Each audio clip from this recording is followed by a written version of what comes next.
All right, so you sent us this article, and it's called 20 Obvious Signs a Woman is Attracted to You. Okay. And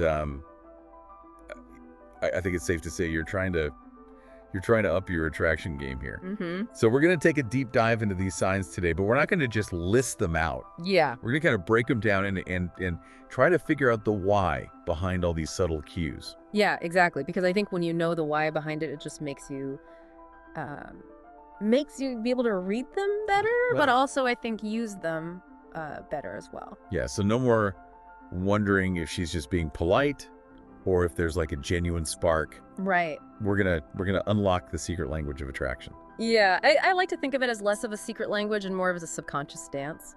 Okay. We often communicate so much more through our bodies than we realize. That's a great point. Yeah.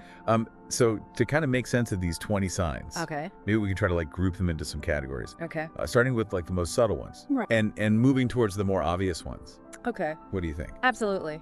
Yeah, I think a system always makes it easier Right. to understand it and then apply this knowledge in the real world. Right. I think we could start with like physiological responses. Okay. Those things that are almost impossible to control, like blushing Interesting. or changes in breathing. So even if someone's trying to play it cool, Mm-hmm. their body might be giving them away.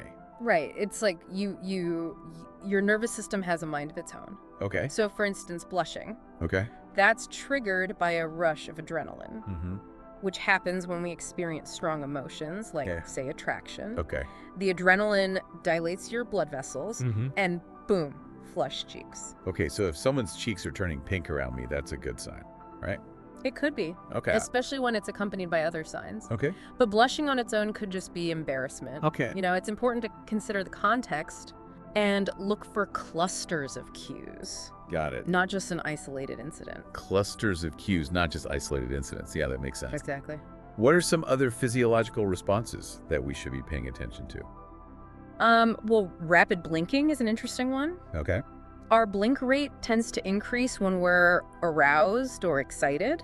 Okay. It's subtle, but if you notice someone blinking more frequently while talking to you, combined with other signs, it might be their subconscious giving them away. That's fascinating. I never would have thought about that. Yeah. So it's almost like our pupils dilate and our blinking increases because we're trying to take in like every detail of the person that we're attracted to. There's definitely a heightened focus Yeah. and a desire to observe more closely. Yeah. And speaking of heightened focus, let's talk about changes in breathing. Okay, this one really intrigues me. Okay. How can you tell if someone's breath is changing because they're attracted to you? Again, think back to that fight or flight response. When we're attracted to someone, our body goes into a similar state of arousal. Okay. Breathing tends to speed up and become shallower. Mm-hmm. You might notice a slight rise and fall of their chest, Okay. or even hear a gentle sigh. So it's like our body is preparing us for action even if we're not consciously aware of it. Exactly. Right. And this subconscious activation of the sympathetic nervous system is something we have very little control over. This is so cool. Okay, so we've got blushing, rapid blinking, and changes in breathing. Those are some pretty subtle signs. Yeah. Let's move on to some cues that are a bit more conscious, like Okay. what you called them earlier, signals of engagement. Perfect. Yeah. These are the actions people take sometimes consciously, sometimes not, Okay. that indicate that they're interested in connecting with you. All right, let's start with one we all know, eye contact. Ah, yes. The windows to the soul. Yeah. And when it comes to attraction, eye contact can be incredibly powerful. Yeah. Prolonged eye contact can create a sense of intimacy and connection. But what about when someone makes eye contact and then quickly looks away? Is that a sign of disinterest? Not necessarily. Right. In fact, the article mentions this eye contact dance, Okay. where a woman might hold your gaze for a beat Yeah. and then quickly glance away, often with a shy smile or a slight blush. That's interesting. Why do you think that is? Why not just hold the gaze if you're interested? It's a delicate balance. Okay. Prolonged eye contact, especially in the early stages of attraction, Yeah. can be very intense. Right. That quick glance away helps manage that intensity, creating a little bit of mystery and intrigue. So it's like a playful, like, push and pull. Exactly. Keep them guessing a little bit. It's a flirtatious dance that keeps both parties engaged. I love that the eye contact dance. Okay, what about another classic sign? The head tilt. The head tilt, especially when combined with exposing the neck, Okay. is a powerful signal of trust and vulnerability. Hold on. Why is exposing the neck significant? It's a subconscious signal of vulnerability. The neck is a sensitive area, Right. so exposing it suggests a level of comfort and trust with the other person. Okay. It can be incredibly alluring because it taps into our primal instincts. So it's not just about looking cute. Right. It's about sending a message of, I feel safe with you. Precisely. Okay. And that sense of safety is essential for attraction to blossom. Fascinating. Okay, you mentioned preening behaviors as another category of signs. Yes. What exactly does that mean?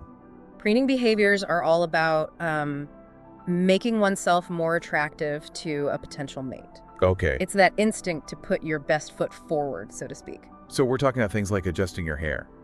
Exactly. Nice. It's about presenting yourself in the best possible light. Right. It could be smoothing down your hair, adjusting your clothing, or even checking your makeup. Okay. It's a way of saying, I want to look good for you. So if someone is constantly fidgeting with their appearance when they're around me, it's a good sign.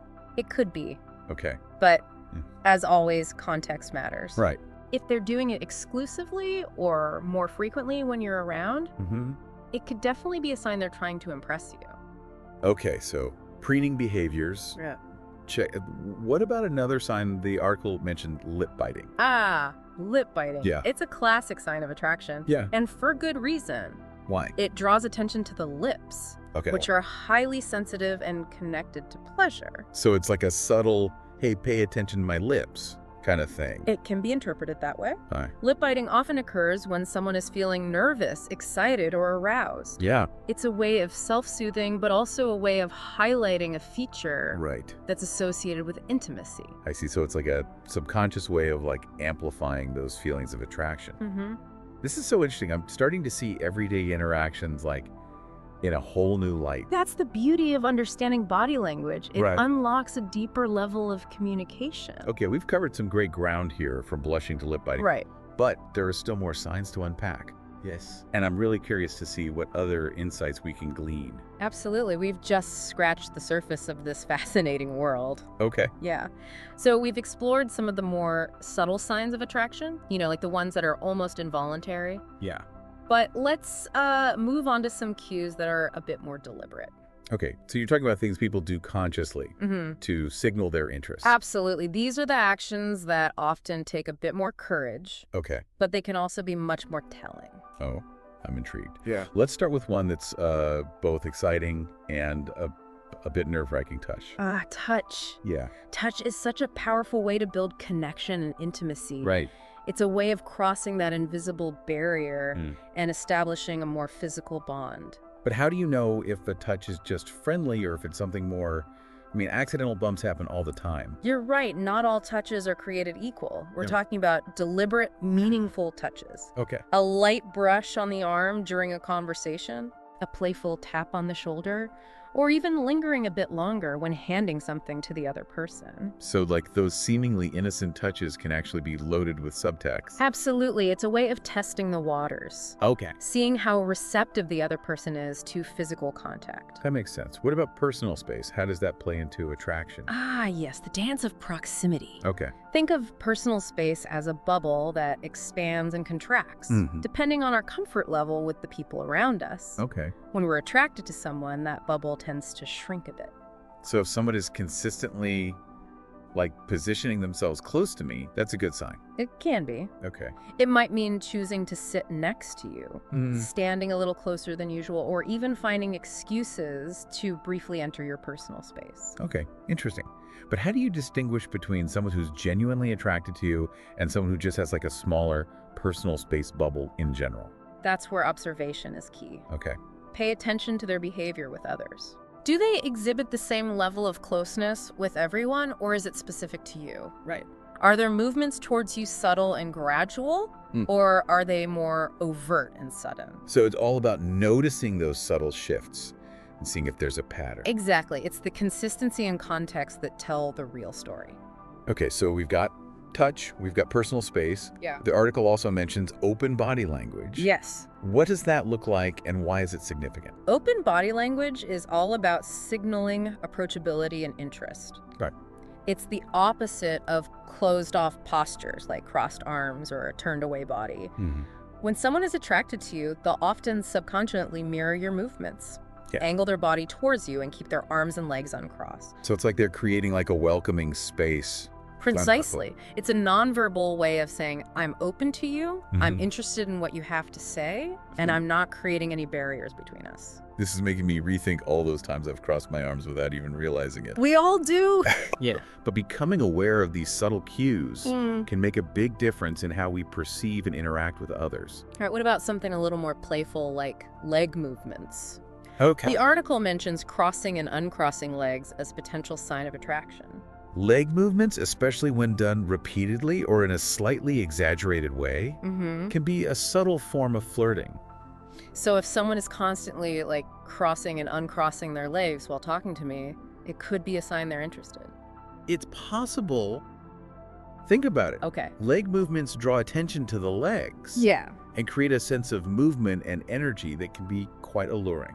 Okay. I'm starting to see how even these seemingly insignificant actions can carry a lot of weight.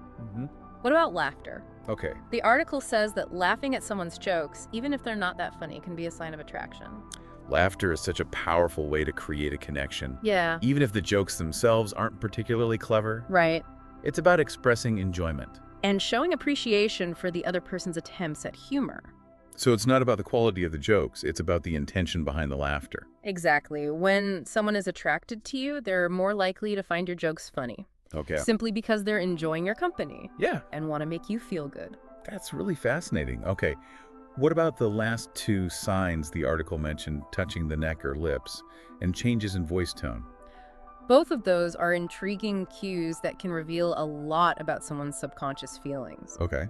Touching the neck or lips often indicates a heightened awareness of these sensitive areas, which, as we've discussed, are often associated with intimacy. So if I see someone touching their neck or lips while talking to me, it could be a sign they're thinking about getting closer.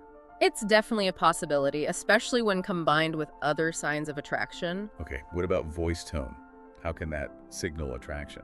When we're attracted to someone, our voice tends to change subconsciously. Okay. You might notice their voice becoming softer and lower, almost as if they're leaning in to share a secret.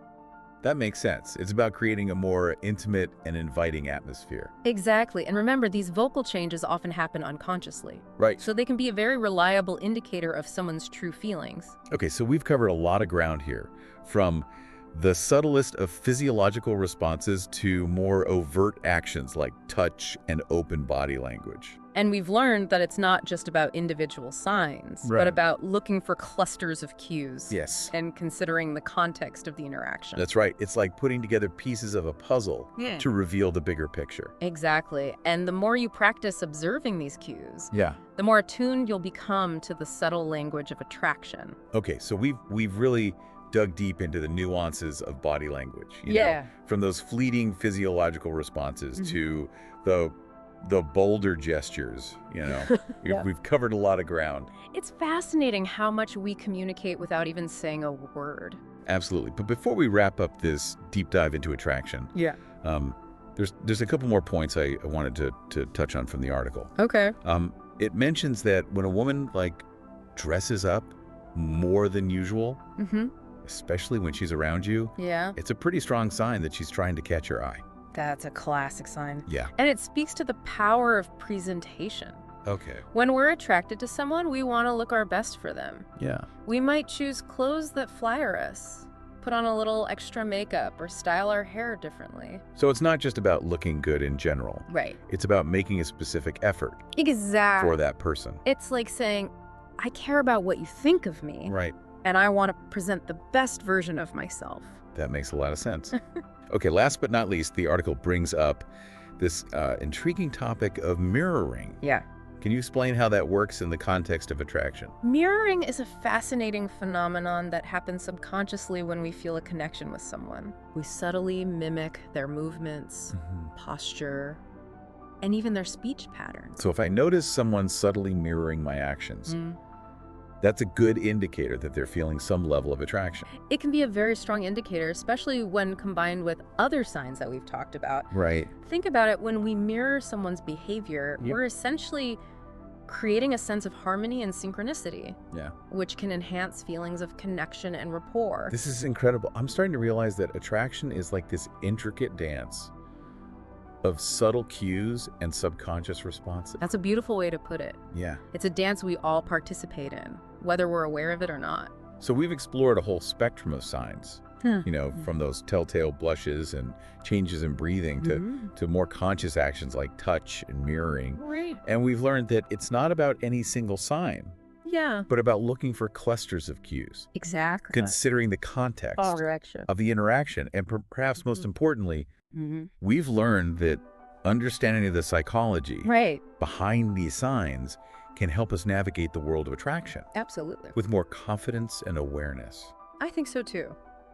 I think we've equipped our listener with a pretty awesome toolkit for decoding attraction. But before we sign off, I want to leave them with one final thought. Okay.